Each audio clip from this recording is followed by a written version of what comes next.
Saudara ingin bahagia? Kita fokus dengan janji Tuhan. Pasti pertolongan Tuhan itu menjadi dalam kehidupan kita. Sahabat-sahabat terkasih, hari ini kita mengenang bukan sekadar sebuah khotbah, tetapi suara terakhir dari seorang hamba Tuhan yang telah menyelesaikan pertandingan imannya. Inilah pesan terakhir pendeta Yusuf Roni, suara kasih, pengharapan, dan kebenaran yang terus hidup dalam hati kita. Mari kita dengarkan dengan hati yang terbuka dan air mata yang jujur. Pagi ini kita akan bersama-sama membaca firman Tuhan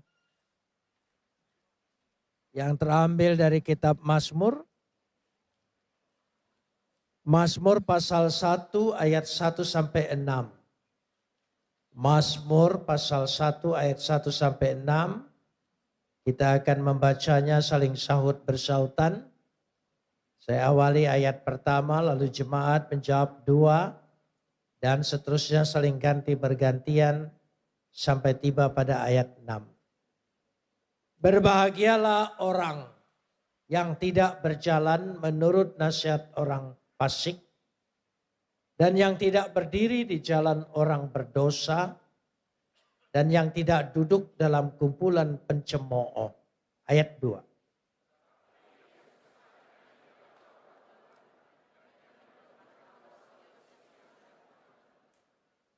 Ia seperti pohon yang ditanam di tepi aliran air, yang menghasilkan buahnya pada musimnya, dan yang tidak layu daunnya. Apa saja yang diperbuatnya berhasil.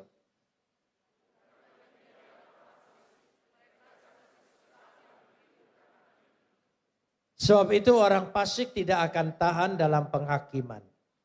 Begitu pula orang berdosa dalam perkumpulan orang benar.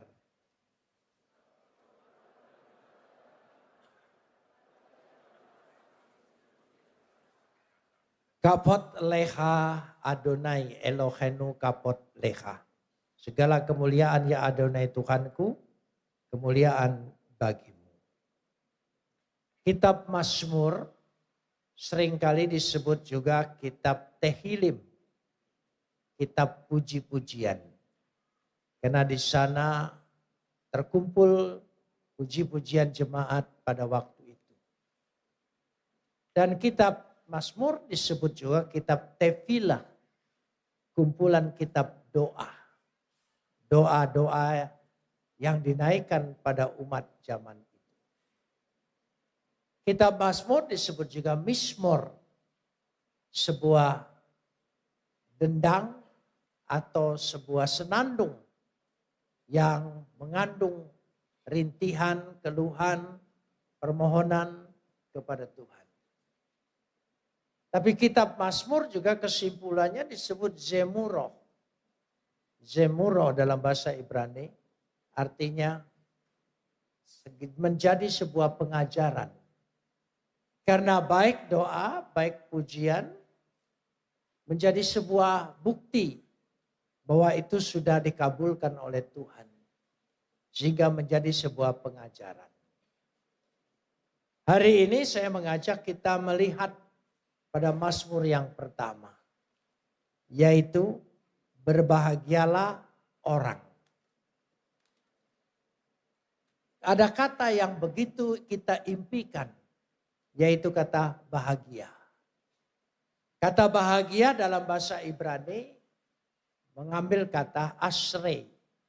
Asre haish. Yaitu berbahagialah haish orang itu. Sehingga menjadi sebuah pengajaran bagaimana yang disebut di dalam kitab Mazmur yaitu bahagia. Kata asre itu berakar dari kata asar. Asar itu berarti berkati, yaitu diberkati. Jadi bahagia itu sangat erat hubungannya dengan berkat. Dan berkat itu datang dari Tuhan. Kata berkat yang datang dari Tuhan memakai kata Ibrani barak atau barakah. Barakah itu adalah berkat yang datang dari Tuhan kepada manusia. Kata asar adalah berkat kehidupan dari manusia kepada manusia. Maksudnya, kalau kita bahagia, bukan hanya Tuhan memberkati kita sehingga kita menjadikan orang bahagia, tetapi kebahagiaan kita bisa dilihat, bisa dirasakan oleh sesama manusia. Baik di hadapan Tuhan, harus baik juga di hadapan sesama manusia. Karena itu tidak bisa kita berkata, aku yang terpenting baik di hadapan Tuhan. Tidak, dua-duanya penting. Di hadapan manusia dan di hadapan Tuhan. Bagaimana supaya kita bisa bahagia? Ayat 1 mengajarkan. Karena itu mari kita lihat.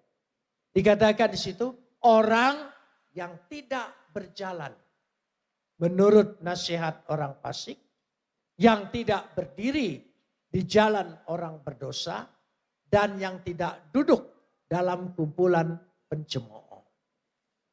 Orang yang tidak berjalan, ada kata berjalan.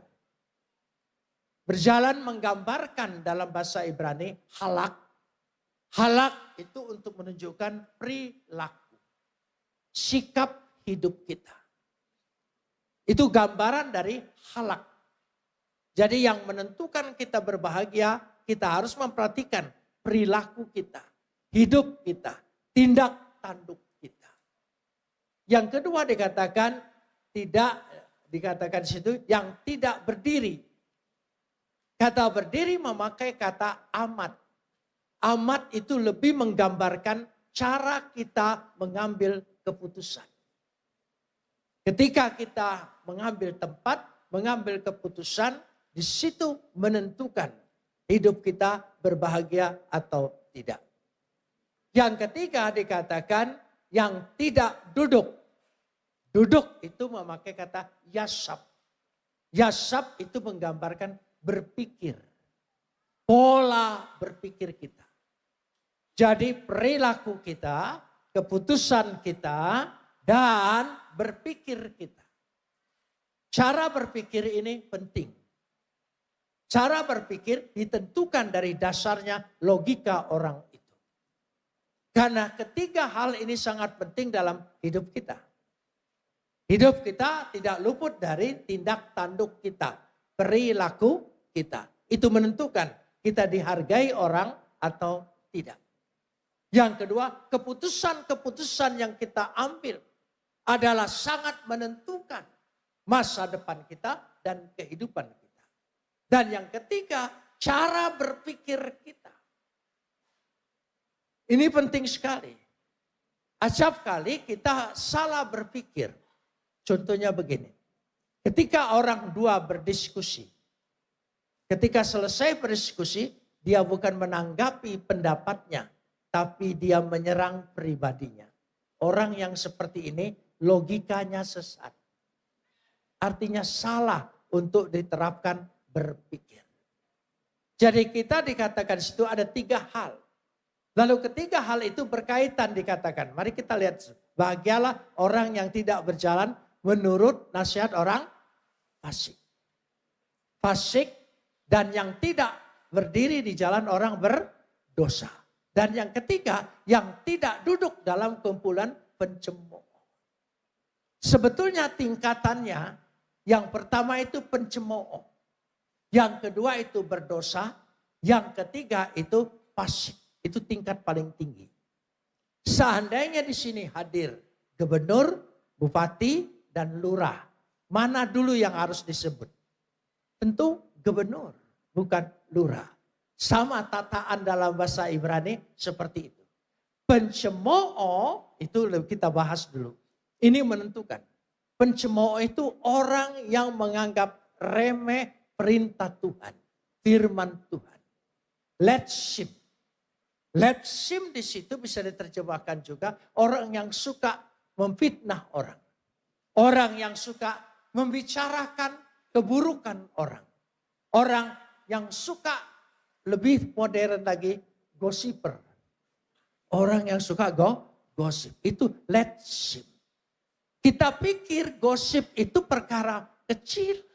Tidak. itu mengganggu kebahagiaan hidup. Alkitab mengajarkan gosip itu tidak boleh. Dikatakan situ masih di sana, duduk dalam kumpulan pencemooh, orang gosip. Kenapa ada kata kumpulan? Karena orang gosip tidak bisa berdiri sendiri. Dia harus ada orang dua. Satu sumber, satu pendengar. Apalagi ada pihak ketiga, tambah seru. Itu gosip, saudara. Itu letsim pencemooh. Jadi kalau seorang sumber berkata, saya lihat ibu itu tidak pernah keramas. Karena rambutnya bau. Pendengar, oh ya seperti itu. Lalu pihak yang ketiga berkata, oh pantas. Saya lihat kutu-kutunya keluar. Dan yang keempat menyambut lagi, oh sebesar kecoa. Nah, itu gosip. Nah saudara, ya ini penting. Tinggalkan kumpulan seperti itu. Sebab jika engkau tidak hadir, engkau yang jadi objek gosipnya. Itu bahayanya. Karenanya kita sebagai orang yang ingin meningkatkan kerohanian kita. Hari ini saya ingin berbicara tentang peningkatan kualitas kerohanian kita. Dengan meningkatkan kualitas kerohanian kita akan meningkat kehidupan kita. Salah satu yang paling ringan adalah letsim. Karena itu harus tidak boleh. Kalau saudara membicarakan orang, rohanimu menjadi kering. Tidak ada semangat lagi dalam hidupmu. Yang ada kekeringan. Karena itu harus tinggalkan, jangan duduk bersama orang seperti itu. Yang kedua baru meningkat. Dari menganggap ringan, dari mulai seperti itu, baru yang kedua berdosa. Berdosa adalah kata hataim. Hataim orang yang melakukan. Kita tidak boleh seiring sejalan menyetujui orang hidup di dalam dosa. Yang ketiga adalah dikatakan resaim, fasik. Fasik itu orang yang sungguh-sungguh menentang Tuhan. Nah, kita lanjutkan ayat yang kedua. Mari kita belajar firman Tuhan. Saya ingin kita ini ya bukan dimotivasi oleh manusia, bukan oleh kecakapan perkataan manusia, tetapi firman Tuhan itu yang kita dengar dan bertumbuh dalam diri kita. Kalau firman Tuhan itu menguatkan diri kita, maka kekuatan itu kekal adanya. Amin. Lanjutkan ayat 2. Tetapi, bahasa Ibrani bagus sekali. Tetapi artinya berlawanan dengan yang dikatakan ayat yang kedua. Ayat yang pertama.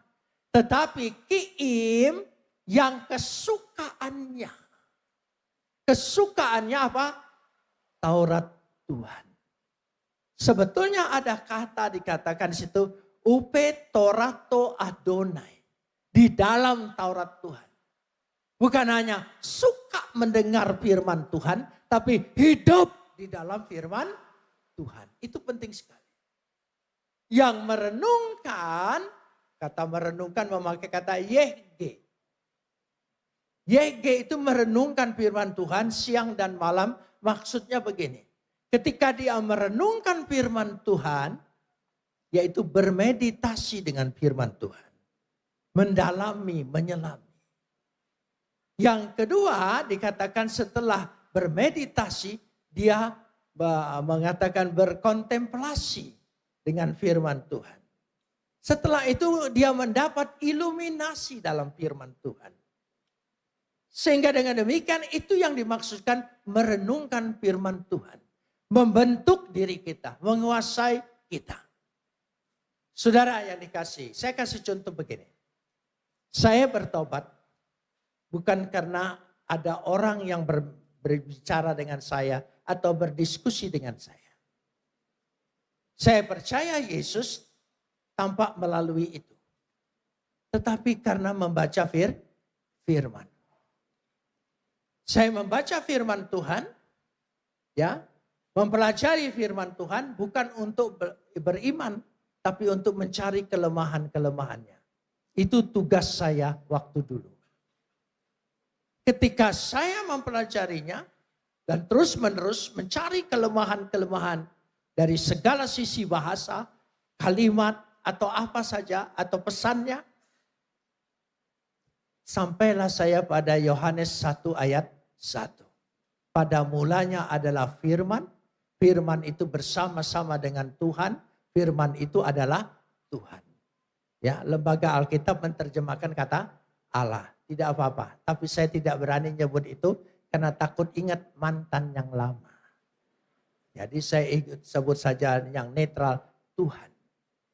Jadi karena itulah yang membuka hati saya. Sehingga saya percaya. Dan percaya saya menghebohkan.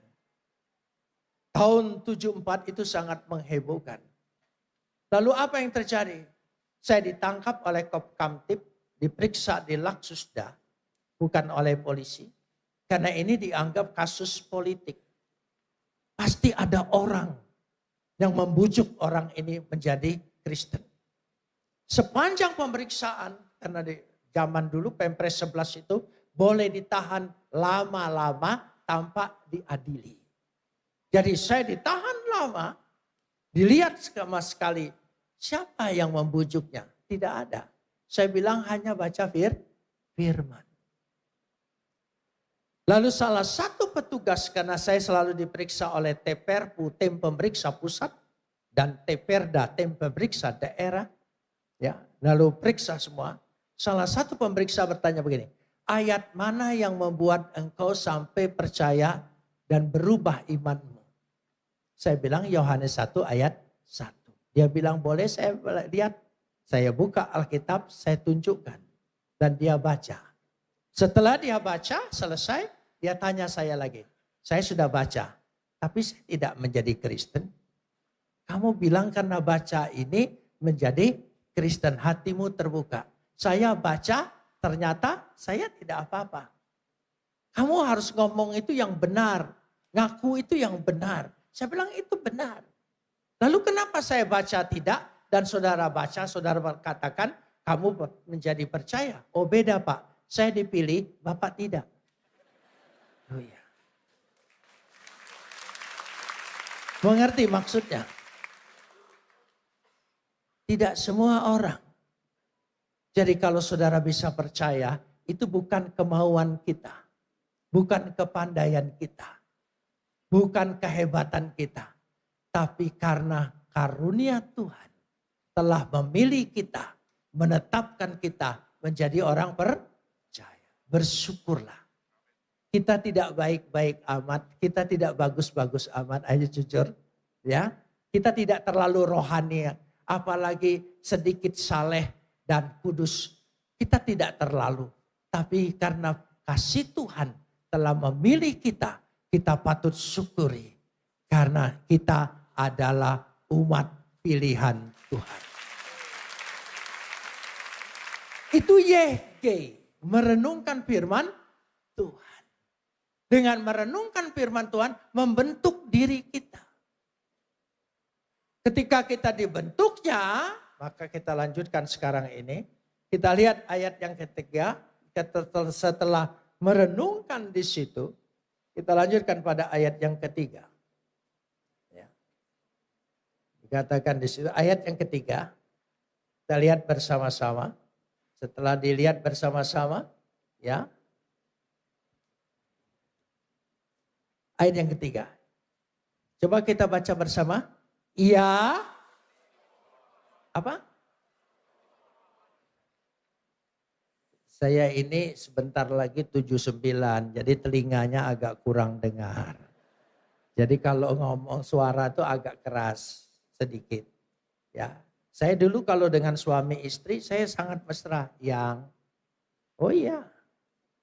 Tapi sekarang agak kurang mesra karena sama-sama kurang dengar. Kalau saya bilang dia tanya apa? Ya, nasi goreng. Saya bilang gitu. Jadi kami agak keras-kerasan. Itu bukan karena kurang mesra. Telinganya. Jadi coba lanjutkan. 1, 2, 3. Sampai di situ. Ia seperti pohon. Sebetulnya ada kalimat dalam bahasa Ibrani yang sangat penting.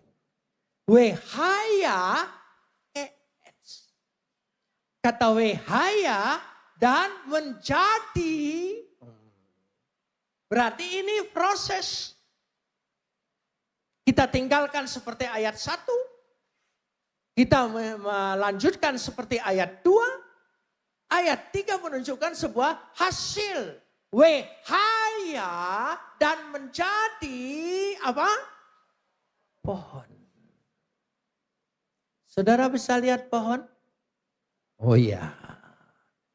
Tinggi, kelihatan bagi orang lain. Itu pohon. Makanya toge itu bukan pohon.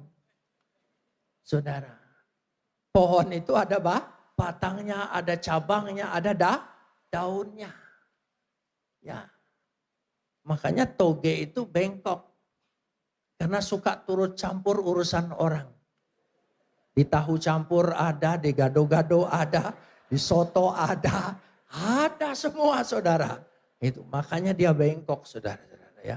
Karena suka turut campur urusan orang. Jangan suka turut campur urusan orang. Kalau hari ini saudara turut campur, besok saudara kata, "Hei toge." Kita lanjutkan. Ia menjadi seperti pohon. Pohon dikatakan di sini, ya bagaimana dikatakan pohon? Yang ditanam satul al-mayim di tepi aliran air. Ditanam satul. Coba ucapkan. Ditanam. Coba ucapkan. Ya. Makanya kalau bergereja juga tertanam. Jangan suka pindah-pindah. Itu namanya pot bunga. Tidak akan menjadi pohon. Tertanam. Berakar. Akarnya masuk ke dalam, kuat, kokoh. Tumbuh ke atas. Tertanam. Satul. Tertanam. Saya kasih contoh. Waktu saya pergi ke Israel lewat Mesir. Ya, tahun 81. Masih dilarang-larang. Beberapa kali saya pergi ke sana, saya ingin mengikuti perjalanan Musa. Tidak lewat mobil, tapi lewat padang gurun. Saya serba ingin tahu, ingin merasakan. Jadi disiapkanlah. Ada rombongan yang mengantar itu jauh lebih banyak. Ada 7 onta, isi makanan, isi orang, petunjuk semuanya dan saya. Berangkatlah kami. Keluar dari gurun Sinai, langsung masuk ke padang gurun. Malam hari dinginnya luar biasa. Kami harus bermalam. Lalu sampailah kepada satu oasis. Di oasis itu selalu cirinya tumbuh pohon korma. Ada sumber air. Kormanya segar sekali. Lalu apa yang terjadi? Saya tanya dengan yang ngantar saya. Siapa yang tanam pohon korma ini? Tidak ada yang tanam dia bilang. Tapi para musafir seringkali jalan selesai makan korma. Cara menanam pohon korma, bijinya ditindih batu besar. Biji itu akan berakar terus ke bawah. Ya, 15 meter, 25 meter sampai ketemu sumber air. Dia tidak akan berhenti berakar sebelum ketemu sumber air.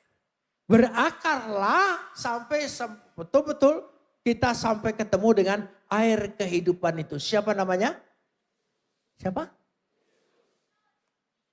Di Pakuwon agak tertekan nyebut nama itu. Saudara, siapa namanya? Nah, itu baru bertobat, saudara. Gak usah takut. Nama itu yang menyelamatkan kita segala-galanya. Amin. Gak usah takut. Jadi dia berakar sampai ke air, sumber air ketemu baru berbatang. Ketika dia batangnya tumbuh, batunya tumbang. Jadi jika ada masalah dalam hidupmu, jika ada persoalan dalam hidupmu, jangan minta Tuhan angkat beban. Tapi melekatlah dengan Tuhan, dekatlah dengan Tuhan, bersatu dengan Dia.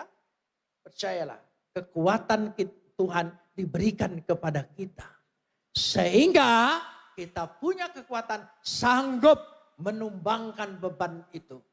Menghalau segala hambatan, halangan, rintangan, semua bisa tertolong. Katakan amin. Ya. Karena itu yang penting itu kuat. Mendekat kepada Tuhan. Al-Mayim. Sumber air. Kita lanjutkan sekarang ini. Dikatakan di situ. Ya. Apa dikatakan ayat yang ketiga? Yang apa? Menghasilkan pirio. Buahnya. Berbuah. Kekristenan itu mau tidak mau harus ada buah. Buahnya memang macam-macam, tidak soal. Karakter kita berbeda-beda. Cara buahnya, cara bentuknya berbeda, tidak soal. Yang penting berbuah. Saya orang Palembang, kasar kata orang lain. Bahasanya segalanya. Buah duren. Buah duren. Berduri, tapi isinya enak saudara saya. Itu. Ada juga buah yang lain. Orang Palembang kalau keinjak kakinya, dia langsung marah. Hei, siapa kau? Injak-injak kaki saya. Tapi kalau orang Jawa, khususnya Jawa Tengah, kalau keinjak kakinya, dia sopan. Permisi, kaki bapak di atas, kaki saya di bawah. Itu saking sopannya. Nah, kita tidak bisa sama bentuk karakternya. Tetapi yang penting punya buah. Mungkin mulutnya terbuka sekali. Tapi buahnya ada. Hatinya baik. Buahnya. Dan yang ketiga dikatakan di sini, kita lanjutkan ayat yang ketiga deh. Dan yang tidak apa? Layu daunnya. Daunnya bersemarak. Semangat pelayanannya tinggi. Tidak pernah kendor, tidak pernah kering. Tidak pernah kuning. Hijau. Itu semangatnya. Dengan semangat seperti itu dikatakan di sini dengan jelas sekali ya. Apa saja, perhatikan ayat yang terakhir. Apa saja yang diperbuatnya apa? Apa saja. Yang diperbuatnya berhasil. Yasliyah. Yasliyah. Coba ucapkan. Agak berdahak sedikit. Yasliyah. Ya, gaya India. Yasliyah. Ya. Kalau mau berlatih, makan pisang goreng panas. Yasliyah. Berhasil. Amin saudara. Saya percaya kalau hidup kita menuruti firman Tuhan. Pasti dibuat oleh Tuhan berhasil. Amin. Ya. Itu sumbernya. Kenapa tadi mendengarkan firman Tuhan itu begitu penting sekali? Ya. Karena firman Tuhan itulah yang memberikan kekuatan kepada kita. Firman Tuhan. Tadi pagi saya berkhotbah begini. Ketika Tuhan tanya Adam. Dari mana engkau tahu dirimu telah telanjang? Siapa yang kasih tahu dirimu telah telanjang? Apakah engkau sudah memakan buah itu? Tuhan nanya. Maksud Tuhan menanya kepada Adam, dari mana engkau tahu? Karena kau sudah mendengar kabar sumber berita bukan dari Tuhan. Tapi dari setan. Jika engkau mendengar kabar segala sesuatu di luar Tuhan yang ada telanjang. kehinaan, kerendahan, tidak ada harapan, mengecewakan, itu semua. Jangankan dulu, sekarang saja. Berita-berita dunia, apa menggembirakan kita? Tidak. Semua membuat khawatir. Dengan segala macam bencana, dengan segala sesuatu, sangat membuat khawatir. Tapi percayalah, firman Tuhan yang menjadi pedoman kita. Firman Tuhan yang kita harus dengar, amin. Tuhan akan memelihara kita selama-lamanya. Amin. Kita adalah biji mata Tuhan. Tuhan sanggup peliharakan kita. Apapun yang kita hadapi, katakan Tuhan memelihara kita. Amin. Beri kemuliaan bagi Dia. Karena Tuhan yang peliharakan. Jadi kalau saudara dengar kabar, sepandai apapun manusia di dunia ini. Beritanya, sepandai ilmu apapun, kabarnya selalu mengkhawatirkan. Tapi kalau saudara baca firman Tuhan, Tuhan memberkatimu. Apapun yang terjadi Tuhan buat berhasil. Saudara, setelah bertahun-tahun, saya ditahan di penjara 6 tahun. 5 tahun lebih baru diadili. 5 tahun lebih. Ya, saya dipindah-pindahkan. Pak, tempat di RTM Budi Utomo, masuk lagi ke Cipinang, pindahkan lagi ke RTM, ke Laksusda, ke Satgas, pindah-pindah terus. Bahkan saya pernah dipindahkan ke Surabaya, nggak ada kasusnya. Jadi saya pernah jadi penduduk Kalisosok 2 tahun 5 hari di Kalisosok. Setelah itu pindah lagi ke Jakarta. Kenapa dipindahin? Karena setiap tempat saya baptis orang. Saya injili orang. Saya tidak lihat lagi kesusahan yang saya hadapi, tapi saya lihat kesempatan yang Tuhan berikan. Sehingga saya menginjili mereka. Dan enak sekali. Mumpung mereka merasakan dirinya menyesal dan berdosa. Itulah kesempatannya. Dan banyak yang dibaptis. Meskipun waktu itu saya belum jadi pendeta. Penginjil pun belum. Tapi setelah saya menginjili mereka. Mereka minta dibaptis. Saya baptis. Iya. Dan karena di penjara itu bak mandinya besar-besar. Jadi kami dekatin penjaganya sesama narapidana. Ya, kasihlah rokok begitu supaya diizinkan kami masuk duluan. Barulah saya baptis. Saya masih ingat di Surabaya ini baptis orang itu. Setelah dibaptis, saya lupa. Mestinya doa dulu baru dibaptis. Saya baptis dulu baru doa. Begitu dia keluar hampir mati saya. Mestinya kan doa dulu baru masukin. Ini enggak, saya masukin dulu baru doa. Keluar. Dia bilang hampir mati. Saya bilang betul. Hidupmu yang lama harus mati. Kau bangkit dalam hidup yang baru.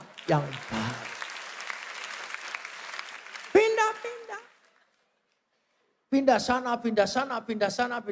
Akhirnya ya setiap pindah saya buat pemikiran sendiri. Kalau saudara terpaku dengan kesusahanmu, ya, dengan apa yang kita hadapi, kita tidak punya harapan. Tapi kalau kita terpaku dengan janji Tuhan, yang Tuhan buka jalan.